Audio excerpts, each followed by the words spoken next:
Why review a game that came out in 2019?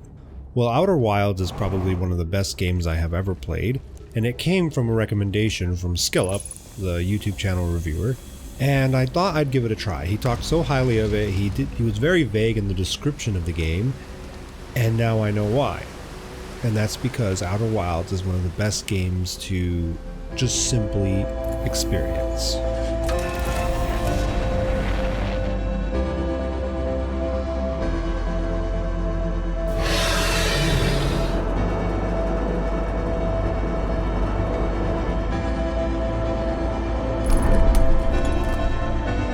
The premise of Outer Wilds is that you are stuck in a time loop, essentially a 22-minute time loop where you have the chance to explore this small solar system in order to unravel a mystery. That's the most I kind of want to say. When I heard about this game, there were so many people who were very hesitant to talk about it in the first place. And it's because the game does best when you discover the aspects of it on your own. And because you want everyone else to have that sense of discovery, you're a little bit shy in showing anything. You don't want to show any piece of this game because you don't want to give someone a clue that they could have figured out on their own. So I'll be a bit vague as well. For me, the best part about this game is that everything is interconnected in some sort of way. You find a little detail and you think it really doesn't have anything to do with the rest of the game. But as you explore more and more and more, you start to see that all these little threads that you find are actually interconnected and actually have a solid goal in mind. By the end of Outer Wilds, you kind of know what you must do, but you end up figuring it out along the way through all these little bits and pieces. Now, there might be people like me who find the idea of having to restart everything every 22 minutes to be a bit annoying or tedious, but the game's actually quite good at making it a not very tedious process. 22 minutes feels like a long time the first few times you do it.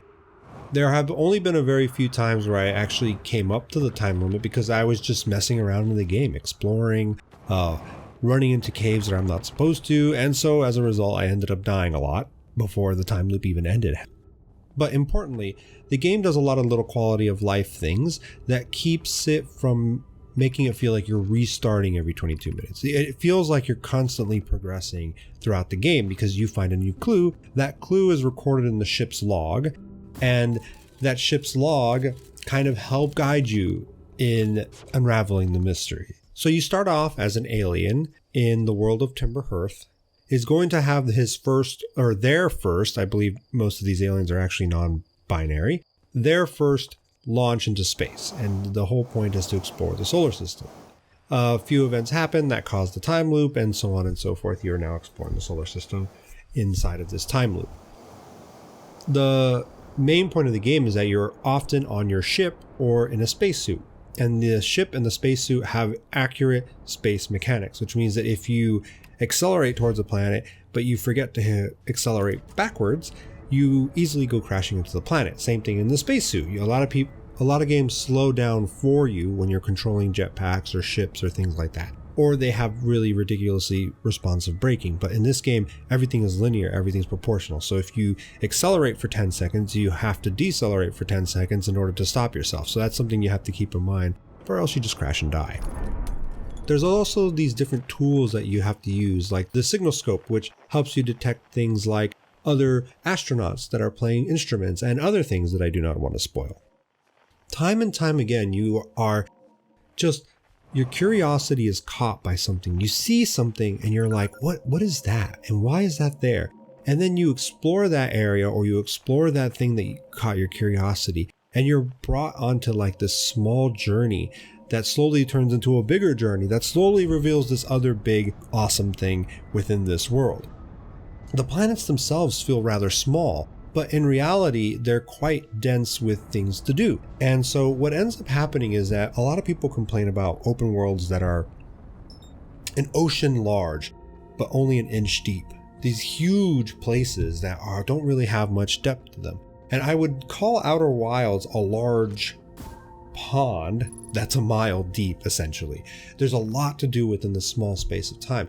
The game design is so well executed because it works really well within this 22-minute time scope. It's just enough time to do everything you need to do and to explore the deepest depths of certain parts of the planet That's why the solar system's kind of small, but at the same time very deep, because you have enough time to sort of go from the beginning to the deepest part of the planet. And there are just so many aspects of this game that feel so well thought out, so well designed, so well crafted, and you are constantly unraveling this mystery. You think to yourself, will this work? And then you do it, and it does. And that's when you realize that the game is so well thought out and so well organized. And the funny thing is that because of this, there are many people who will play this game and have completely different experiences because they will discover things in different orders.